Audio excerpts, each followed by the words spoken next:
ప్రభునందు ప్రియులైన మీకందరికీ యేసుక్రీస్తు ప్రభువారి నామములో శుభవందనాలు తెలియజేస్తూ ఉన్నాం. దైవజనులు బ్రదర్ భక్త సింగ్ గారి పరిచర్యలో నుండి అలసిన వాణిని బోరడించు మాటలు. మార్చి 1. యెహోవా సియోనును ఏర్పరచుకొని ఉన్నాడు, తనకు నివాస స్థలముగా దానిని కోరుకొని ఉన్నాడు. కీర్తన గ్రంథం 132 అధ్యాయం 13వ వచనం. కీర్తనలు 132:9లో దేవుని ఇంటిని కట్టుటలో నీతికి పరలోకపు ఆనందమునకు ఎట్టి స్థానం కలదో మనము చూసుచున్నాము. మనము దేవుని చిత్తమును నెరవేర్చిన ఎడల మన జీవితములలో మనకెన్ని శ్రమలు, హింసలు, దుఃఖములు, కష్టములను ఆయన అనుమతించినప్పటికీ మనం ఆయన యందు ఆనందించవలెను. మనము ఎల్లప్పుడూ ప్రభువునందు ఆనందించుటకు నేర్చుకొనిన ఎడల దేవుని ఇంటిని కట్టుటలో మన భాగమునందు మనము ఆనందించుదుము.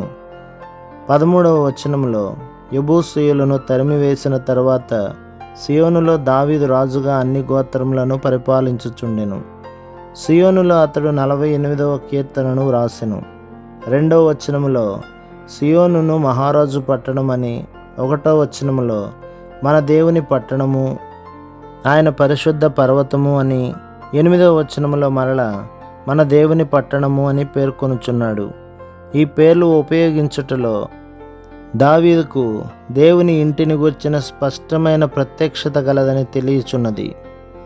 దేవుడు దేనికి శిల్పియో నిర్మాణకుడనై ఉన్నాడో పునాదులు గల ఆ పట్టణము విషయమైన దర్శనము అబ్రహాముకు కూడా ఇవ్వబడెను. హెబ్రీ పత్రిక 11వ అధ్యాయం 10వ వచనం. అందుచేతనే అబ్రహాము తన రక్త సంబంధులందరినీ, ఆస్తిపాస్తులన్నింటినీ విడిచిపెట్టి దేవుని వెంబడించుచు తన జీవితాంతము వరకు గుడారములలో నివసించెను.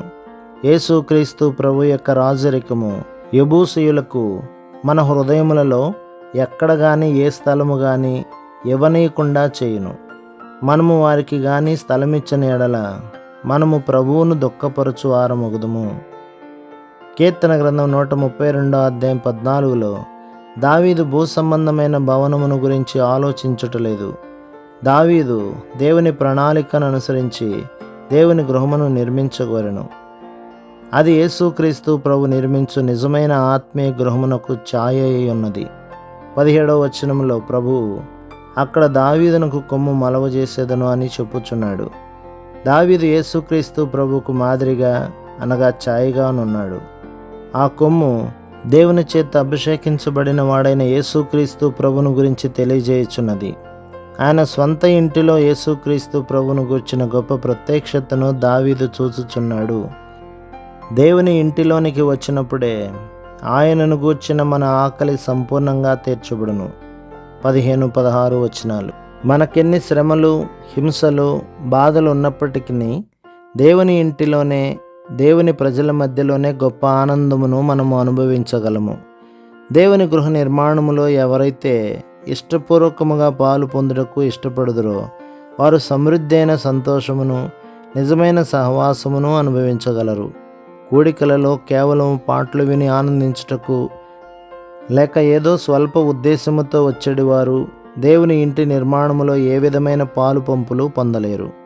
వారు త్వరగా గాయపరచబడుదురు, సంతోషమును కోల్పోవుదురు. ప్రభు మిమ్మును, మీ కుటుంబములను, మీ సంఘములను దీవించి ఆశీర్వదించునుగాక.